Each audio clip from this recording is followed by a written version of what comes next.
Hello, my name is JaylinHudson, and this is my Black History Month project on the Black Wall Street. So, the Black Wall Street was a great event that caused more black-owned businesses to create and form. So, in Tulsa, Oklahoma, it was during the segregation period where inequality was happening at the time and where we wasn't really having a good dollar amount to increase the cash flow in the black community. So, therefore, we created a moment for a vote, in which case we created businesses and we formed to rise our own capital market. With the large sum of analytical research, I realized during the Black Wall Street period, we had 600 plus businesses, we had a large amount of churches, we even had a bank, we had grocery stores, and then we had restaurants. In my overall opinion, I view this as a symbolism of the Black Wall Street having power and keeping our commitment of keeping the dollar amount in the community, and therefore we end up being the blackest richest neighborhood in the United States. When the Black Wall Street was formed, we were one of the wealthiest black neighborhoods in the United States, where it was hosted in Tulsa, Oklahoma.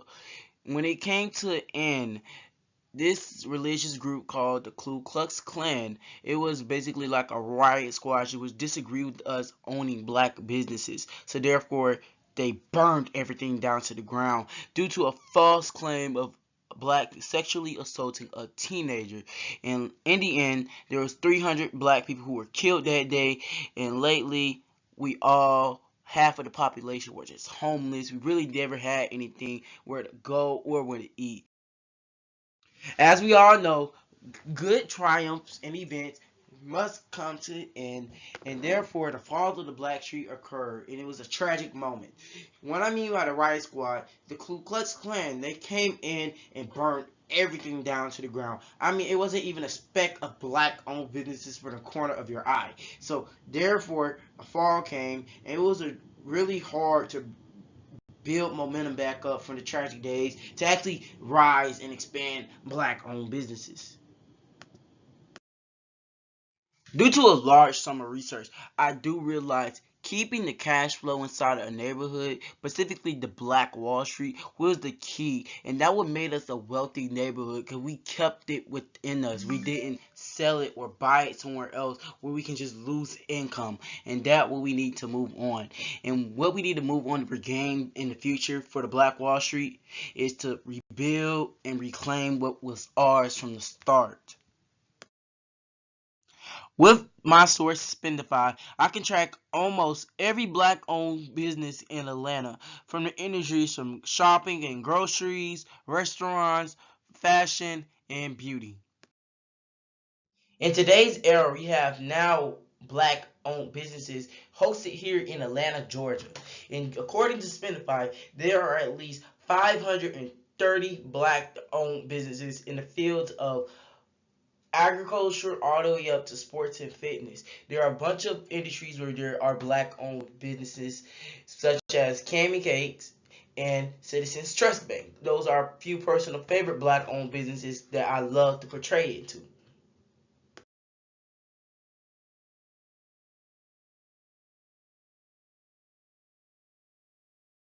Owning a business is not that easy. I present to you Cammy Cake's story. For those who do not know what Cammy Cakes is a black owned bakery which its purpose is to deliver sweet success in the order of cupcakes, cakes, and ice cream.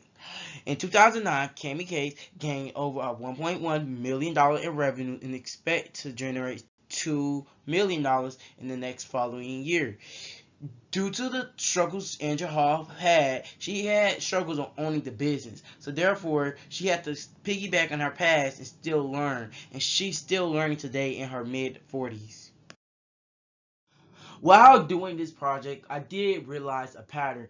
What we had in the past was a Black Wall Street. In my research, I realized we only had over 600 businesses. And while we have now we're living in the current era of Atlanta where we have black owned businesses. But however, we have an estimate amount of 530 businesses. I know it's just a tiny dent of decrease in businesses, which is particularly black owned, but I do realize we do need to have an end goal, a future in mind, to be prepared for change. So therefore, there is a time for change and an increase of number of black owned businesses.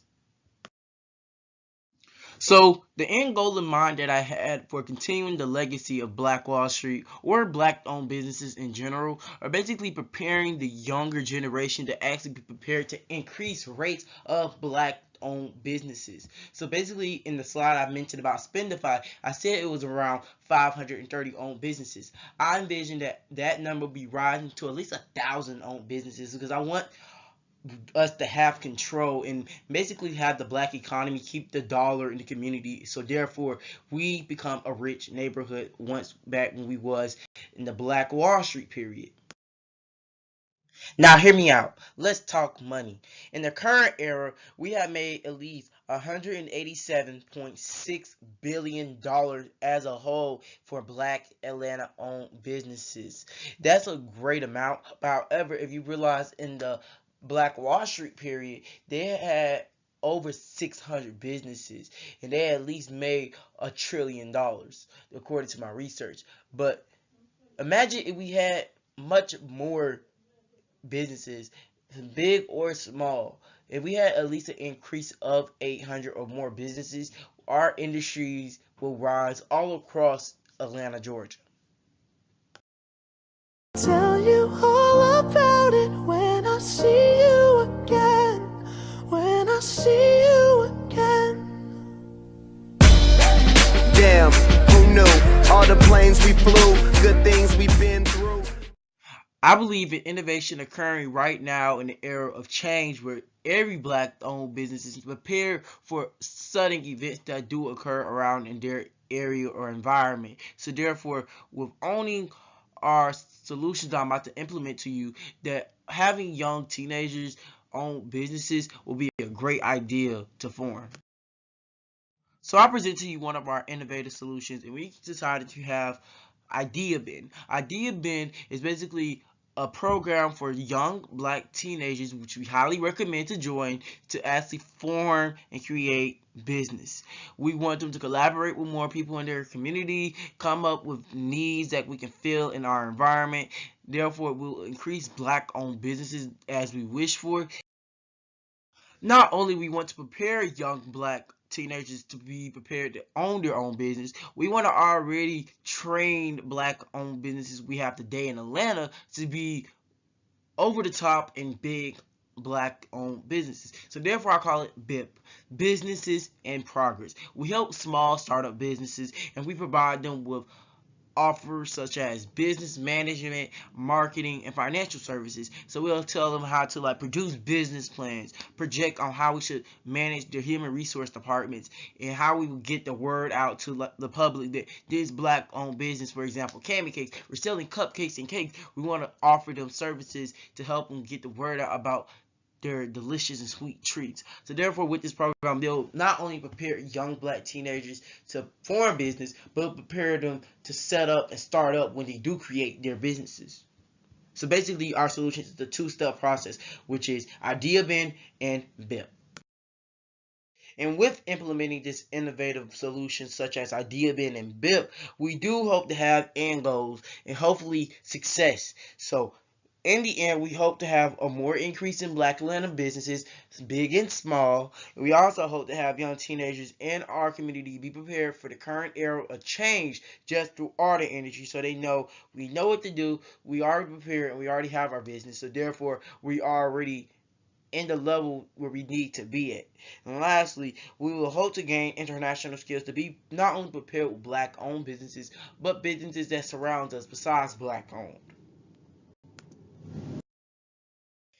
In this project of the Black Wall Street, in the past, present, and now we want to move on in the future, I realized a bunch of change that occurred. I didn't realize that we had black owned businesses rising, we had a wealthy neighborhood, and I realized keeping the dollar amount in the community can make a huge impact, as you can see from the Black Wall Street, and making an increase of statistics of black-owned businesses can be a risky move, but it can make an increase of revenue if you may take the risk upon it. So thank you for your time. And once again, my name is JaylinHudson, and have a blessed day.